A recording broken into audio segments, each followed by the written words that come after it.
যাও।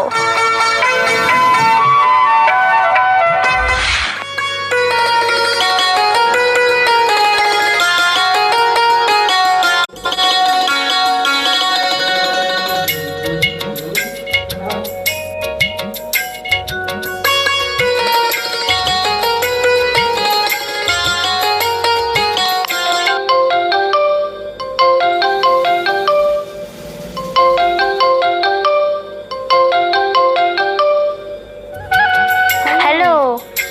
কি ব্যাপার সুনাম, তুমি কখন আসবে? কখন থেকে ওয়েট করছি তোমার জন্য। আর একটু ওয়েট করো জান, আমি এখনই যাচ্ছি। হ্যাঁ জান, তাড়াতাড়ি এসো। হ্যাঁ হ্যাঁ যাচ্ছি। তোমার তো দেখছি আর তর সইছে না গো।